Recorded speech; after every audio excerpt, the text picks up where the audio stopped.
Hey everybody, welcome to Board Game Heaven. My name is Raymond, and in this video I'll be taking a look at 13 Monsters and its expansion Armed to the Teeth, which is coming to Kickstarter soon. This is a game for 2 to 8 players, which is based on the classic game of Memory, but adds several new layers of gameplay to it.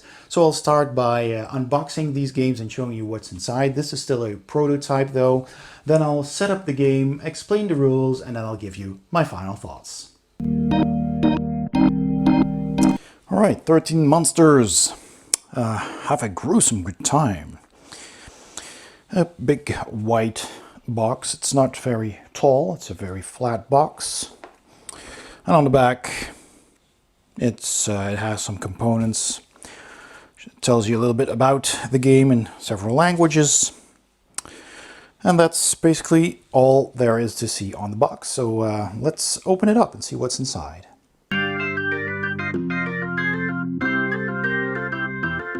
So, inside, a rather nice looking insert actually.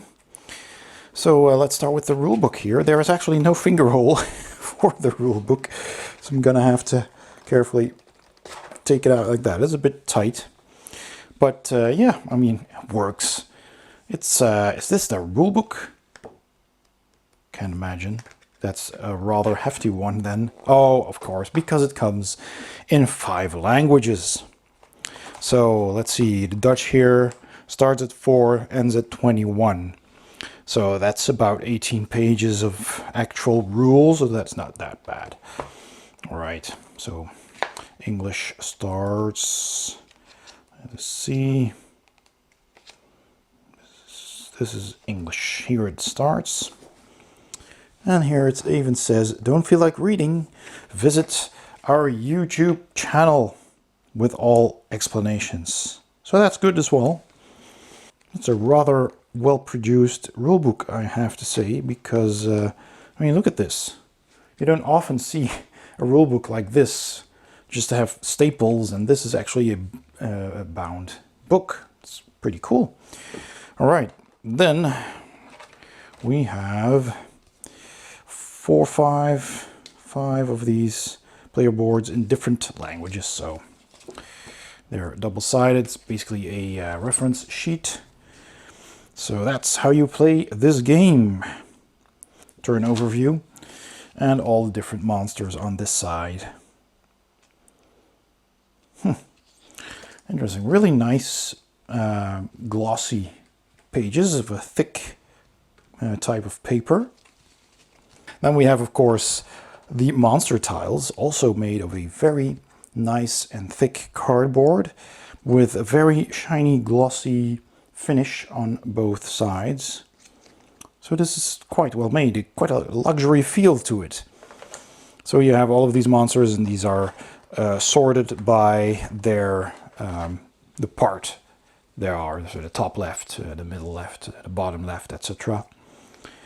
So there's 3, 4, 5, 6, 7, 8, 9, 10, 11, 12, 13 monsters. Of course there are 13 monsters in a game called 13 Monsters. And of course these lovely chunky pink dice. All right, so that's what's in the box. Let's set up a game. To set up 13 monsters, you take all the tiles, you shuffle them, and you put this tile in the middle, and then you make a 9 by 9 grid around it. And it helps if you pass on stacks of tiles to all the players so everybody can help set it up, making it a lot faster. Keep these sheets nearby, and then you're ready to play. The goal of the game is to collect monsters by collecting sets of monsters, and these monsters come in 3 different sets. You have the top of their head, their eyes, and their feet. And those are of course spread out here. So once you take a turn, you start flipping over tiles, and if you do manage to find a matching set, which is basically a mirror image of each other, then you can take those tiles and put them on your side of the board and continue turning over tiles until, of course, you turn over to different tiles that do not match. You make sure everybody's seen them and you flip them back over, and it's the next player's turn. Flipping over two cards that belong to the same monster but do not make a set is not valid and need to be returned. Every turn has a couple of steps that you can take. First of all, if you start the game and you have no monster sets at all, you simply start flipping over tiles like the regular game of memory, and if you find a matching set, you can go again. Now, as soon as you have a matching set, you can also start trading, and you do that before flipping over tiles. So you can announce that you want to trade with someone and offer them whatever you have or you want to trade, and they can then decide if they do want to trade with you. You can also sweeten the deal if you have multiple sets to give them 2 sets or maybe even more if there is a set of cards that you really want, or trade multiple sets for multiple sets. During your turn, you can also swap things around, so if you want to try and complete a monster set, you can do so, and then you turn over your tiles, and if you find a match, you can go again, and if you don't, your turn is over. As soon as you collect a matching set of cards so you can complete a full monster, you must do so. So I couldn't place these here, I have to place them here and complete one monster. And now, since I have a complete monster, I'll have different abilities, and every type of monster has different special abilities, which I will explain in a bit. And aside from trading and playing those special abilities, I can also attack. So let me first explain those special abilities. You can build 4 types of monsters. If you complete a monster consisting of 3 different sorts of monster, you have built a grunt, and a grunt has 10 health points. An abomination has 2 sets from one type of monster and a third set of a different monster. This is an abomination with 20 hit points. If you form a complete monster, so 3 sets of the same monster, you have a monster OG, which has 40 hit points. And then there's the 13th monster, and it also has a number on it, each of them do. And that also helps to identify the different types of monsters that there are. And the 13th monster has 60 hit points and also has a special ability. So I will discuss all of these abilities right now. As soon as you've completed a monster, you get extra abilities, and you use those abilities at the start of your turn before flipping over tiles. So a grunt has the sacrifice ability, and that means that when you have different sets in your collection, then you may use your grunt to sacrifice part of its body to swap that out with a different part that you already own.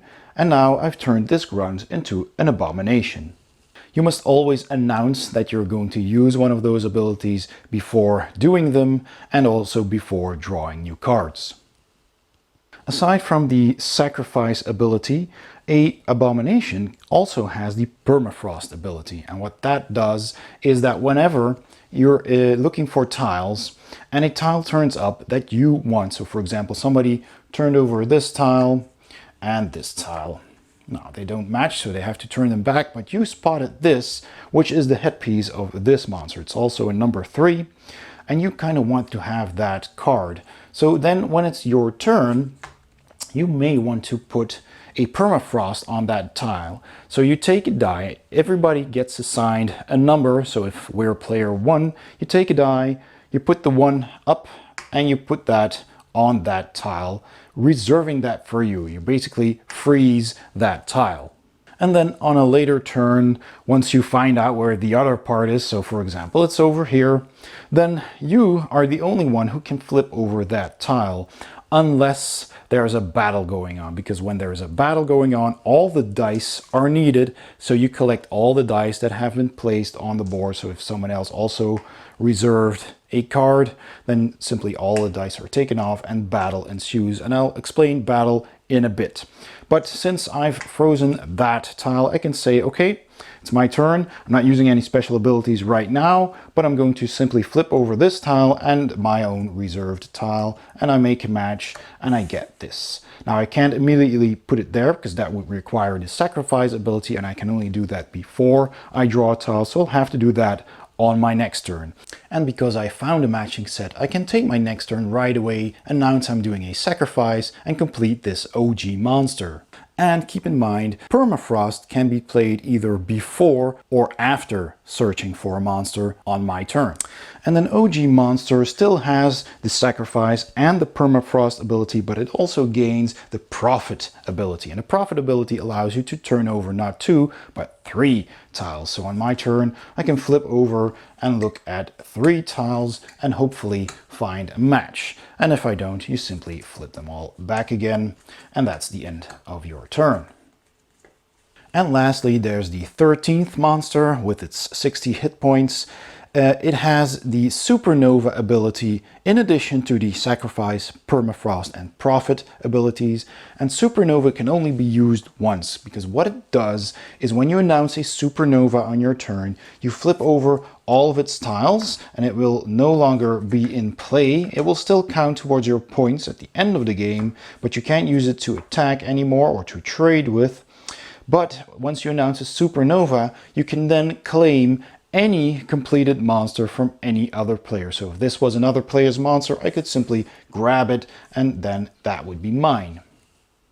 During your turn, aside from trading and playing your monster's special power, you can also attack as soon as you have at least one complete monster set. You can attack either an incomplete monster set or a complete monster. And to do that, you first determine how many dice you get to roll. Now, as you may have noticed, all of these different monsters also have different element types. There's wind, earth, water, and fire. And the 5th element is the ghost, which is only on the 13th monster. If you're attacking with a monster that only has one identical set of elements, so this grunt, for example, would only have 3 sets of one element, so they're all different, then I get to roll my dice 3 times. If I'm attacking with a monster that has 2 identical sets of an element and they don't have to be of the same monster, I can reroll my dice 4 times. If I have a monster that has 3 identical elements, and again it doesn't have to be of the same monster, I can roll my dice 5 times. And if I do have the 13th monster fully complete, I can roll 6 times if I attack with it. If I am attacking an incomplete monster set, then the defender rolls the exact amount of times that I roll as well. But if I attack a complete monster, then the number of dice is also determined by the number of element sets that that monster has. So in that case, the defender would throw 4 times. Now let's say, for example, that I only have these 2 monsters over here, and I would like to get this set to make this grunt into an abomination. Then I could choose my stronger monster, because this has 2 matching elements, to attack the player who owns this set. And then I get to roll 4 times since I have 2 identical element sets. But that player, since it is not a complete monster, will roll 4 times as well. So you take all the dice, including possible permafrost dice that are on the board, you collect them all, ending that permafrost, and you simply roll them 1 time. And you need to collect matching numbers. So the higher you roll, the better, and the more of that number, the better as well. So I have 2 2s and 2 5s. I'm keeping the 5s. Now I can roll 3 more times. There is no 5s here, and at any moment I can, of course, just like Yahtzee, I can pick those dice and roll them again, but I'm going to continue with this.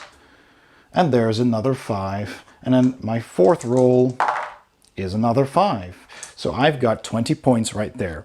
Now the defender can also roll 4 times in this case, and they are also rolling 5, so let's see where that takes us. Ooh, not so good. 3rd time. And the 4th time, oh, that was a 5. So they did not manage to beat my 20, and that means I get to take these 2 cards. Now, if I had lost, so for example, the defending player had rolled 5 5s, or maybe they rolled 6s, then they got to pick one of the sets of the attacking monster. So perhaps that player wanted this, taking away these tiles, adding them to their army, and then that would leave me with 1 less complete monster. There are 2 ways to finish this game. The first one is, as soon as the last 2 tiles have been collected from the table, the game immediately ends.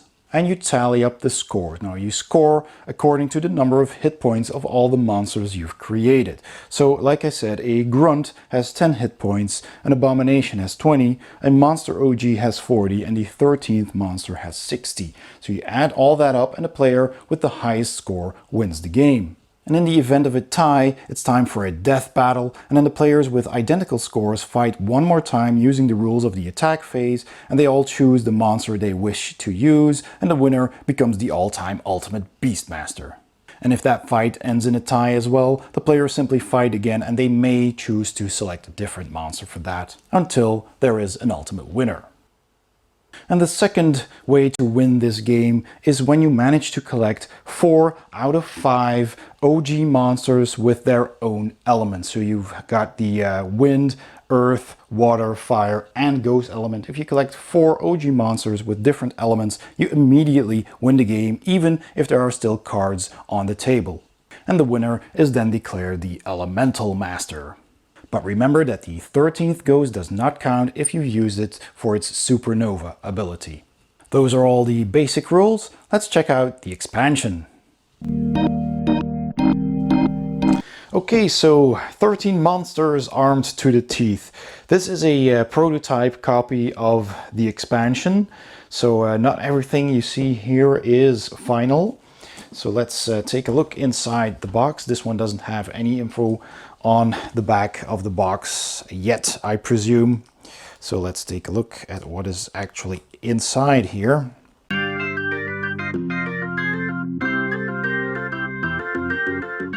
So inside the box you will get a manual with all the additional rules explained in several languages.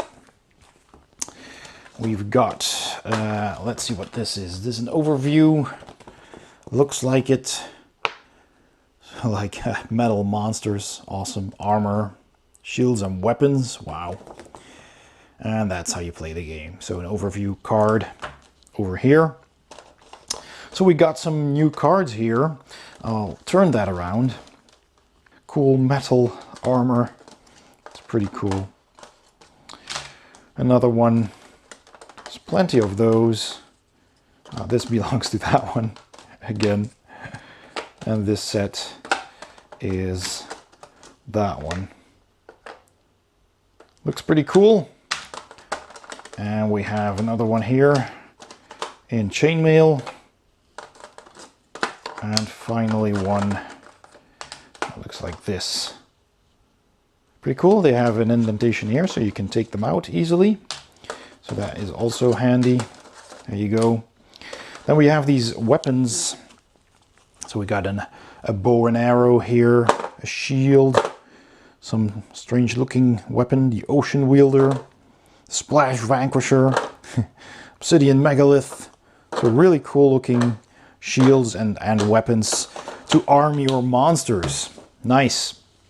We get some new dice. Oops, there we go. So with all different faces on it. And we get 5 of those. We get some small tokens here with an hourglass on it.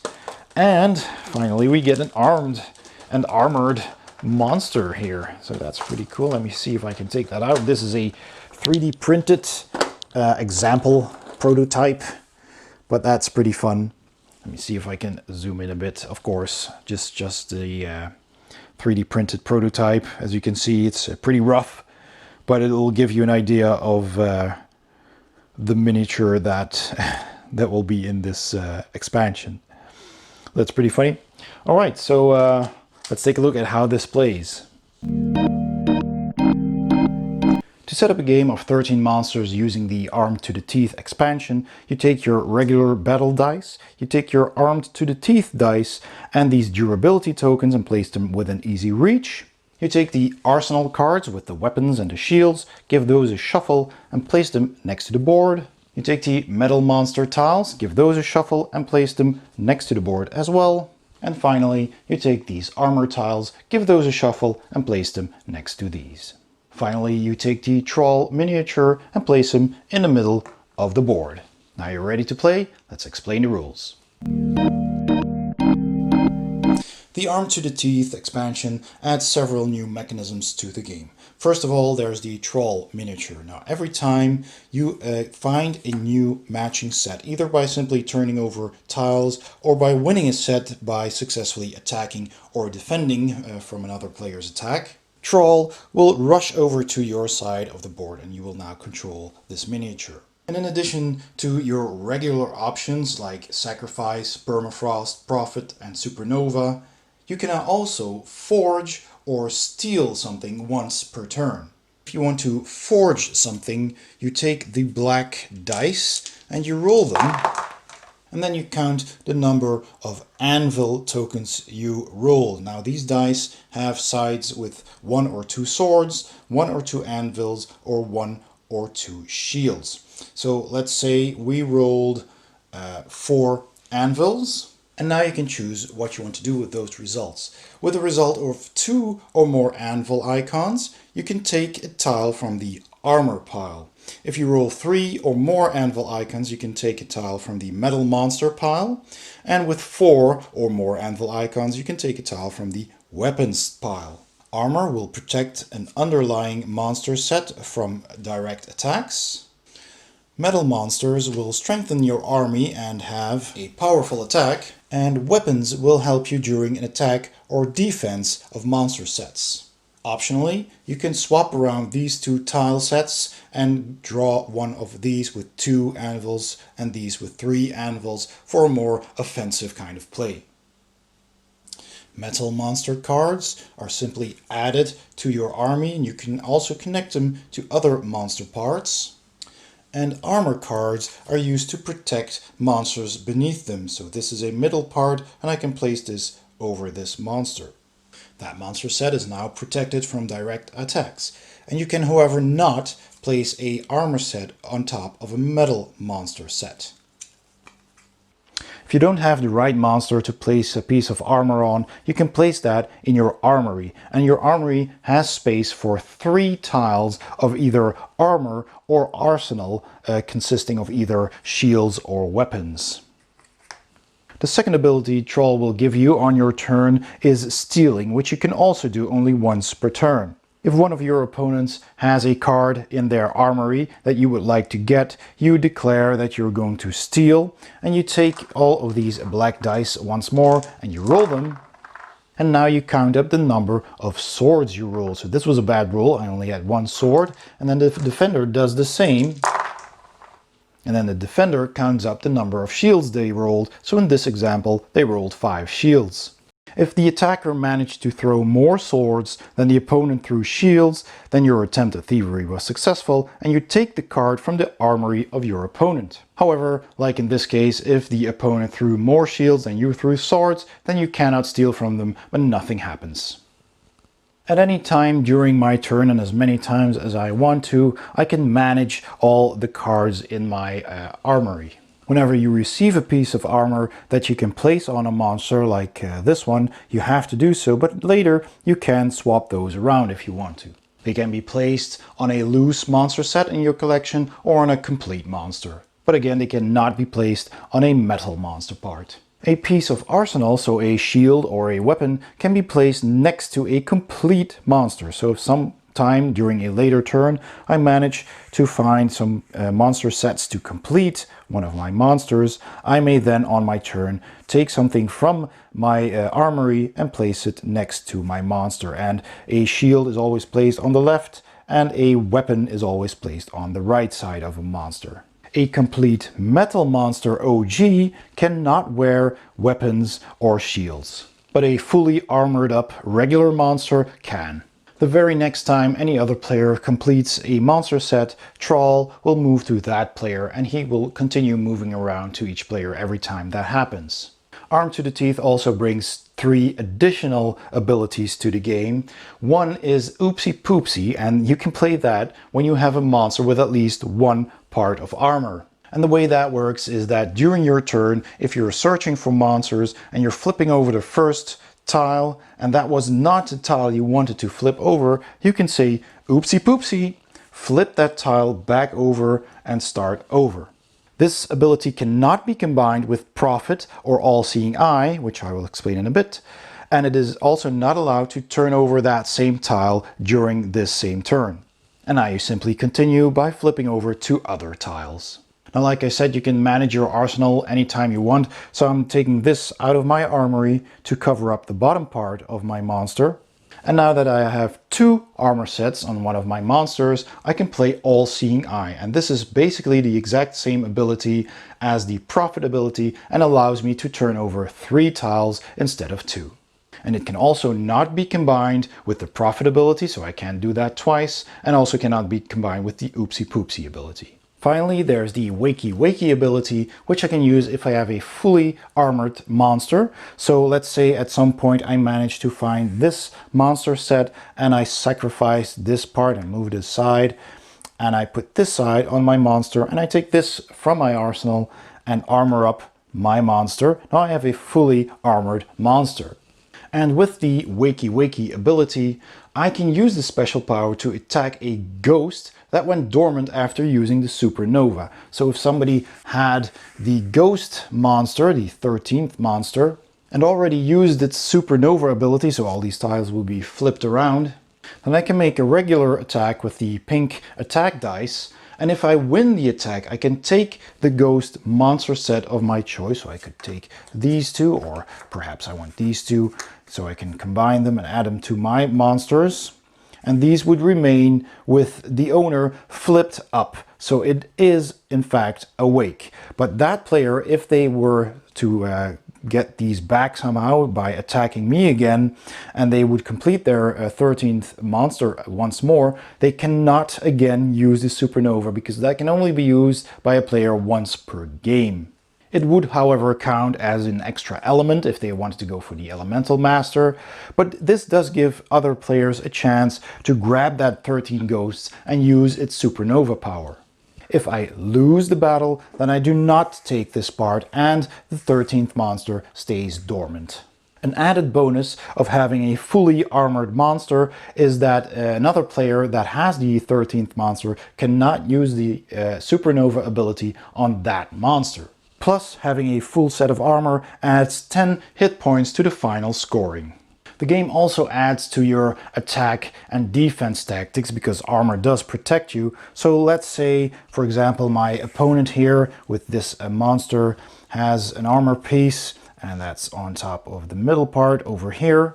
And I want to attack that part. I just want to have that middle part, but it's protected by armor. So what happens then? First of all, before I can attack with the regular dice, I need to attack it. I need to disarm that piece of a monster with these black dice. So I first declare which part of the monster I want to attack. Then I take the arm to the teeth dice and I roll them. I again count the number of swords I roll, so 2 in this case, and then the defender also rolls these dice, and they count the number of shields they rolled. You also check the attacking monster's armor, and if that armor has sword icons, you add that to your total. So this attacking monster would have had 3, but the same goes for the defending player. If that piece of armor has a shield icon, and in this case it says +1, they also add that to their total. Now, if the attacker ends up with more swords than the defender rolls shields, then they can take that piece of armor and add it to their armory. If the defending player ended up with more shields than swords that the attacker rolled, then they can choose a piece of armor from the attacking monster, if they had any. So it does sometimes pay to try and attack with an unarmored monster. Unlike with a regular attack, when there's a tie, the attacker wins. In this case, the defender wins in a tie. Now, had the attacker won and managed to disarm the target monster, they could have taken that into their armory. And then next, they may now decide to attack that part of the monster, this monster set, by a regular attack. So you remove these dice, you take the pink dice, and you do a normal attack. And once again, as per the regular rules, you check to see the number of sets that have matching elements. In this case, I have 2 fire elements. And that means I can roll a total of 4 times. So I rolled once, I had 2 4s. I think I'll keep those. So I'll roll a second time, I get more 4s. And I roll a third time and a 4th time. I didn't manage to roll additional 4s, but that's 4. And since the defending player has the 13th monster, they can throw 6 times, and then you check to see who wins. And just like with the regular rules for regular attacks, if the attacker wins, then they can take that part that they attacked and add it to their army. But if the defender wins, then they get to pick a piece of a monster set from underneath the attacker's armor. So even if my attacking monster only had this 2 pieces of armor on it, then still the defender, if they win, can choose to take any other piece. So they can peek, what do you have there? And they can choose whatever piece they want. And then that piece of armor simply goes back to that player's armory.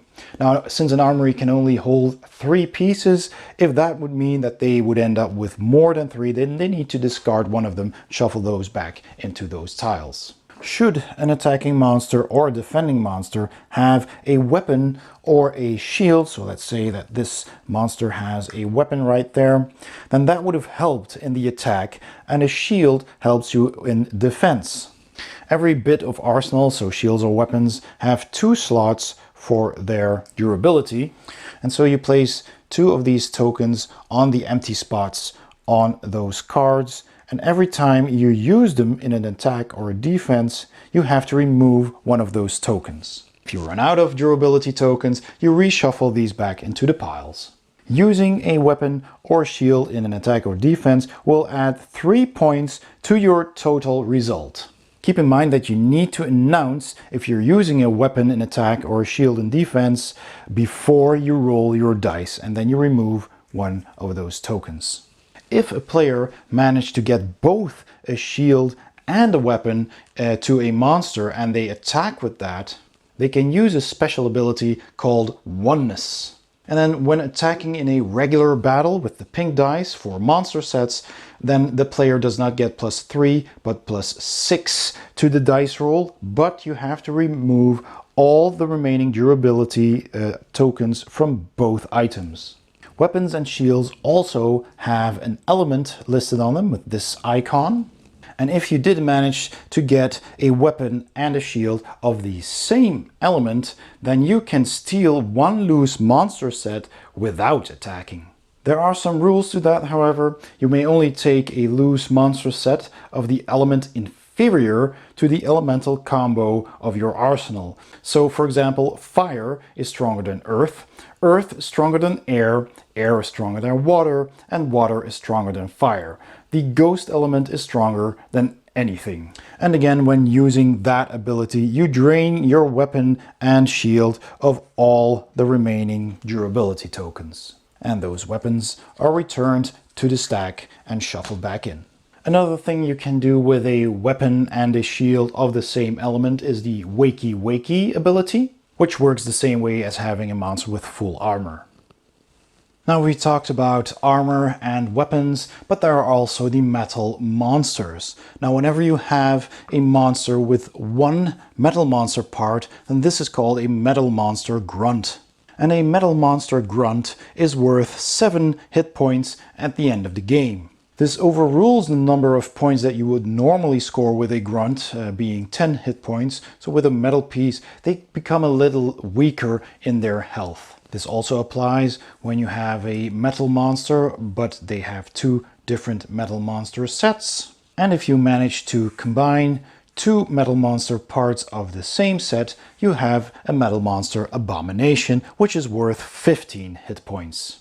If you manage to make a regular abomination with 1 metal monster part, that is also worth 15 hit points instead of the usual 20.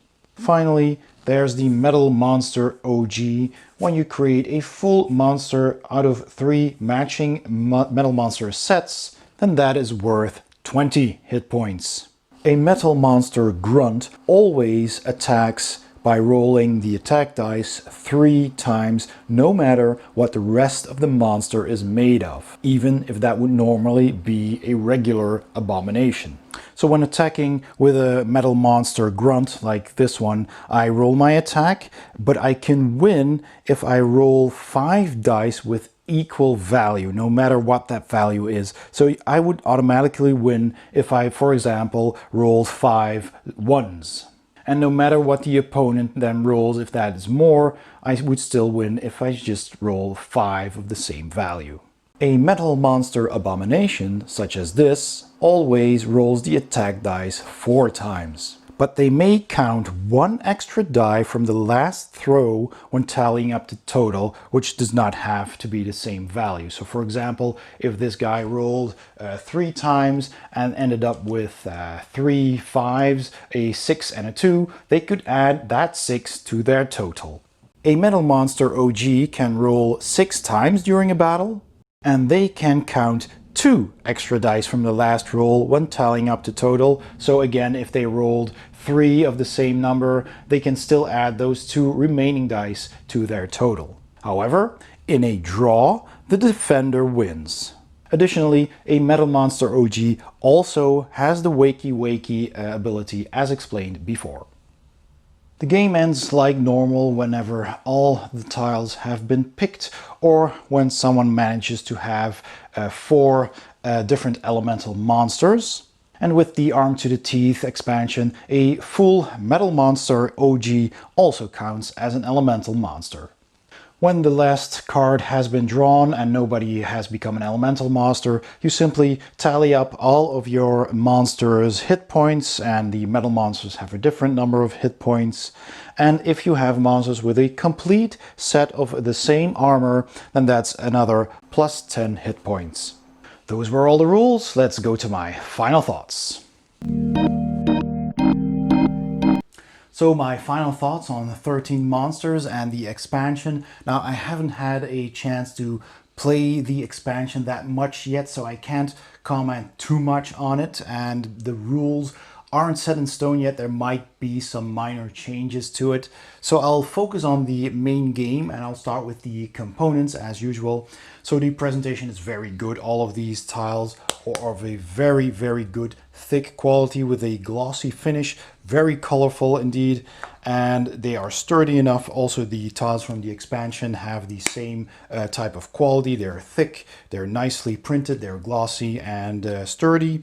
The dice are nice and big, nice and chunky with rounded corners. I like that. They roll well.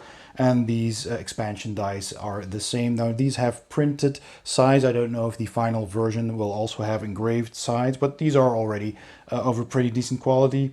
We get some small tokens for the weapons as well, which are pretty standard. And I also like the fact that they included these reference sheets. So you get a reference sheet in several languages, which has the turn order. When you have no sets at all, you simply draw tiles. And then once you have a monster set, you can also trade. And then at some point you'll have a monster, and then you can do its abilities and you can attack each other. That's all explained here. And when you find at the end of your turn, you find a matching set, you get to do all of that again. So you take another turn. And on the back, you have images of all the different monsters depicted here, so you can clearly tell what they look like once completed. And they even have names and their numbers on them. The numbers are also on the tiles. And here it tells you what a Grunt, an Abomination, a Monster OG, and the 13th monster look like and what they can do. Their abilities are listed, as well as the number of dice you roll in attack or defense. So that's all explained on here. All you really need to know is what those special abilities actually do, and the rest is basically on here. So that's very simple. And even the expansion has a sheet that has the turn order with the added abilities from the metal monsters and the armor sets and everything. And on the back again, you have the Grunt, the Abomination, and the Metal Monster OG with their abilities, and the armor explained and the weapons explained. So all of that is quite handy. So this is really all you need once you know the rules to play the game. The artwork is also very nice. I found it very colorful, very funny. I really like the way these monsters look like. They're just very cute and colorful, and just they look nice. So I like that as well. So artwork also gets a thumbs up for me. I also really like this little miniature monster that you get from the expansion. Now, this is just a 3D printed prototype, and the final version will of course look a lot better than that. But it's nice to have this big chunky mini that runs over to people who collect sets. That's pretty cool, and it gives you extra abilities too. The theme is okay. It is basically still a memory game, so they could have used, I guess, whatever kind of theme, but you are building creatures, you are building monsters out of sets of three. So you've got your head and the face with the eyes and the feet, and that forms the monster. I guess it could have been anything, but it's a fun theme. It doesn't really add to the game, in my opinion, but it's okay. I found that the graphics that they use for it makes it for a fun theme, so might as well be this, right? So then the gameplay. The game is, in essence, of course, still a memory game. So if you, for whatever reason, hate memory games because you're really bad at it, then it's still there. So this might not be the game for you. But on the other hand, if you don't mind memory at the very least, or maybe you love memory, then this is certainly worth checking out, because this takes that basic principle of just memory tiles and adds a whole lot of extras to it. So you get your, your swapping sets out, because you're not just looking for two cards that are the same. You're trying to build a monster, so you need to have three different sets, and then you're trying to match those sets to build a better monster and complete a monster. And with the expansion, you can add, armor and the metal monsters and even weapons and shields. So that adds a whole lot of extra stuff that you can do and that you need to take into account as well, because you can attack and you get attacked, so you need to defend. You can steal stuff, you can forge stuff with the expansion. And that just adds a whole new layer to it. And while you're playing, at first, you won't have anything. So you're simply turning over tiles. You're simply playing memory. But at a certain point, people will have some sets and trading will start. So that's the first element that you introduce while playing, which also makes it a very easy game to learn for people who haven't played that many games. Well, they'll know memory. They know what that is like. So then you can introduce them step by step to all of these advanced rules.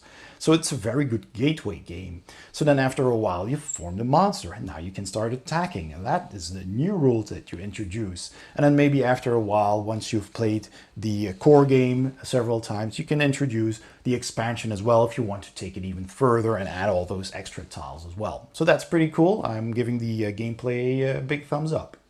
The replayability kind of depends on if you really like to play this game a lot. Usually, once you've played this game, it's about, I don't know, depending on the number of players, 30 minutes to an hour, because you can play this with 2 up to 8 people. So if you're playing with 8 people, it's going to take a lot longer. So it kind of depends. I mean, you obviously mix your tiles, and it's a memory game, so the game is going to be different every day. It's what it is. It's a memory game, and the kind of things you do will always be the same. You'll be trading, you'll be attacking, you'll be defending, maybe add the expansion. So the game will basically be the same every time you play, but that's just because it's a lighter game. It's not a deeply strategic game that is different every time you play it. With asymmetrical powers and whatnot. No, this is a very simple gateway game that simply introduces new mechanics to the core game of memory. So replayability is really, well, you can play it as many times as you want until you're tired of it. That's really what I can tell you about that. Replayability is usually something that I talk about with games that have some kind of story, or, like a campaign game. That might have a replayability or not. And in this case, it's basically, do you want to play again or not? So depends on the player, the kind of person you are, your miles may vary. Language dependency is good because it basically is language independent. All you need to know is the rules, and they have published the rules in several languages, and everything that is in the game is totally language independent. It uses icons, it uses numbers, and all the rest is just matching images. So that is absolutely a 2 thumbs up. And that is basically it. I did enjoy this game. I played the base game several times and I enjoyed it. With more players is more fun, I think, although downtime might be a bit higher, especially if you add the expansion, because that adds so many more choices you can make that a player's turn might get a bit long and you might have a little bit more downtime. But there is added interaction with the expansion because now you're more stimulated to attack people and perhaps trade more. So while with the base game, you can actually focus on just getting your sets together and scoring more points by getting better matched monsters and just going for those hit points in the end, or maybe becoming an elemental master. But this expansion really encourages you to start attacking. So while that is good, it does add to the length of a player's turn. So it's a bit of a trade-off. But in the end, I did enjoy it. I'll give this a thumbs up. It's worth checking out. So if you want to take a look at the Kickstarter, the link is in the description below, or you can click the I in the corner of this video. And that's it. I hope you enjoyed this video. If you did, please give it a thumbs up. Don't forget to subscribe. And if you hit the bell icon, you'll also get a notification whenever I upload a new video. Thanks for watching, and I'll see you next time on Board Game Heaven.